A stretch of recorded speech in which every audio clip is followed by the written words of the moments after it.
नमस्कार। आज हम एक बहुत ही अहम मुद्दे पर गहराई से बात करने जा रहे हैं, भारत में महिलाओं का राजनीतिक प्रतिनिधित्व। हमारे पास जो जानकारी है वो एनसीईआरटी की कक्षा 10 की किताब लोकतांत्रिक राजनीति उसके एक अध्याय से ली गई है। तो चलिए देखते हैं इसमें क्या है।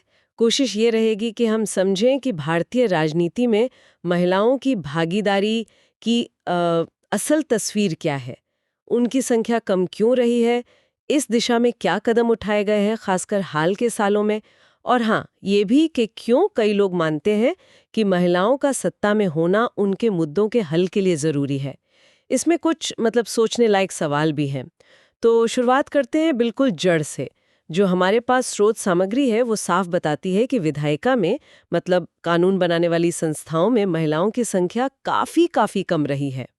और इसका एक नतीजा ये होता है कि महिलाओं की भलाई या उनसे जुड़े जो दूसरे मसले हैं उन पर अक्सर उतना ध्यान नहीं जाता जितना जाना चाहिए। बिल्कुल। और अगर आंकड़ों को देखें तो ये बात और साफ हो जाती है। जैसे सामग्री बताती है कि 2019 में लोकसभा में चुनी हुई महिला सदस्यों की संख्या पहली बार अपनी कुल संख्या के 14.36% तक पहुंची। अच्छा, 14.36%। हाँ, जो अब तक का सबसे ऊंचा स्तर तो है, पर सोचने वाली बात है कि ये अब भी कितना कम है। और राज्यों की विधानसभाओं में तो हालत और भी चिंताजनक है।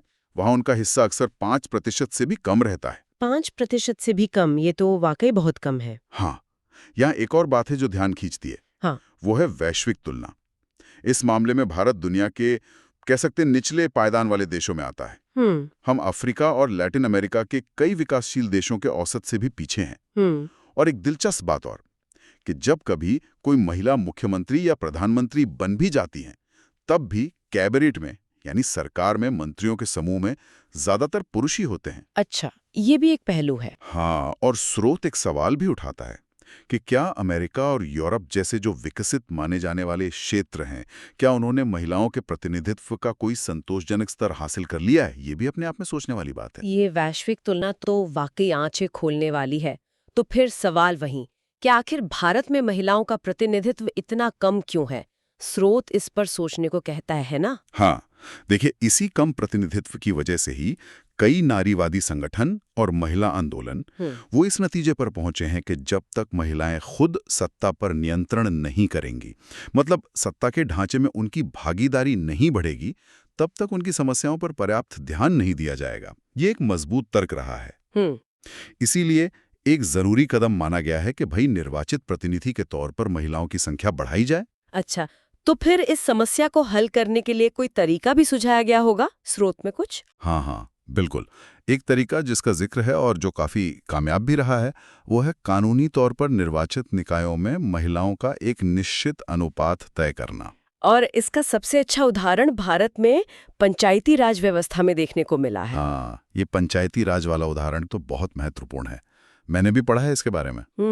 स्थानीय सरकारी निकाय पंचायतें और नगरपालिकाएं, वहां 1/3 सीटें महिलाओं के लिए आरक्षित की गई हैं। सही। और इसका नतीजा आज ग्रामीण और शहरी स्थानीय निकायों में सोची 10 लाख से ज्यादा निर्वाचित महिला प्रतिनिधि हैं। 10 लाख से ज्यादा, यह आंकड़ा बहुत बड़ा है। हाँ, ये दिखाता है कि जब सामाजिक विभाजन जैसे लिंग के आधार पर जो होता है वो राजनीतिक मुद्दा बनते हैं, तो जो वंचित समूह हैं उन्हें फायदा पहुंच सकता है। बिल्कुल। और इसी तर्ज पर, इसी सफलता को देखते हुए महिला संगठन और कार्यकर्ता तो कई दशकों से लोकसभा और राज्य विधानसभाओं में भी कम से कम 1/3 सीटों के आरक्षण की मांग कर रहे थे। दशकों से? जी हाँ, दशकों से।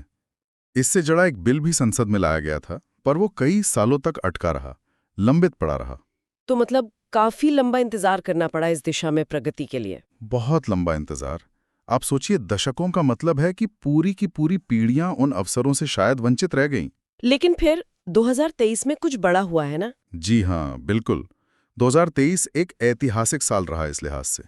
नारी शक्ति वंदन अधिनियम, जिसे आमतौर पर महिला आरक्षण अधिनियम 2023 कहते हैं, वो पास हो गया। अच्छा। हाँ, ये बहुत बड़ा कदम है।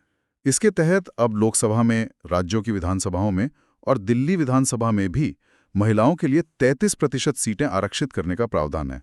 33% यानी 1/3? हाँ, 1/3। ये उन दशकों पुरानी मांगों का कह सकते हैं एक नतीजा है। एक बड़ा बदलाव। तो ये लागू होने के बाद उम्मीद है कि राष्ट्रीय और राज्य स्तर की राजनीति में महिलाओं की संख्या बढ़ेगी। ये जो लैंगिक विभाजन का मुद्दा है, जैसा स्रोत भी इशारा करता है, ये एक ऐसा उदाहरण बन गया है जो दिखाता है कि कुछ सामाजिक विभाजनों को राजनीति में जगह मिलनी चाहिए। और यहाँ एक सवाल भी उठता है, जैसा स्रोत में है, कि क्या महिलाओं को ये लाभ मिल पाते अगर उनके साथ जो असमान व्यवहार हो रहा था उसे राजनीतिक तौर पर उठाया ही नहीं गया होता। ये सोचने वाली बात है। शायद नहीं।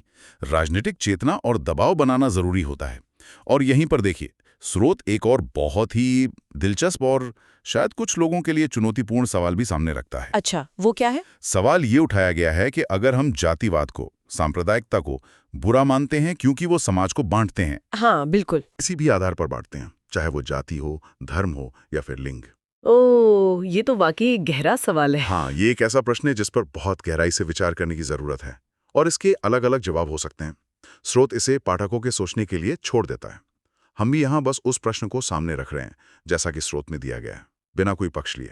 हाँ, ये समझना जरूरी है कि हम यहाँ स्रोत में दिए गए विचारों और सवालों को ही प्रस्तुत कर रहे हैं। इस पर तो अलग से लंबी बहस हो सकती है। खैर, आज की चर्चा को अगर हम समेटें तो कुल मिलाकर हमने देखा कि भारत में महिलाओं का राजनीतिक प्रतिनिधित्व एक महत्वपूर्ण और कह सकते हैं जटिल मुद्दा रहा है। आंकड़े बताते हैं कि स्थिति चुनौतीपूर्ण रही है, खासकर जब हम दुनिया के बाकी हिस्सों से तुलना करते हैं। सही कहा। लेकिन साथ ही पंचायती राज में आरक्षण के जो सकारात्मक नतीजे दिखे हैं और अब ये जो राष्ट्रीय स्तर पर महिला आरक्षण अधिनियम पारित हुआ है, ये भविष्य के लिए उम्मीद तो जगाते हैं। बिल्कुल। ये दिखाते हैं कि नीतिगत स्तर पर कदम उठाने से बदलाव आ सकता है, भले ही उसमें वक्त लगे। हाँ, तो हमने देखा कि कैसे समस्या को पहचाना गया, उसके समाधान के लिए स्थानीय स्तर पर और अब राष्ट्रीय स्तर पर कानूनी रास्ते अपनाए गए। हाँ।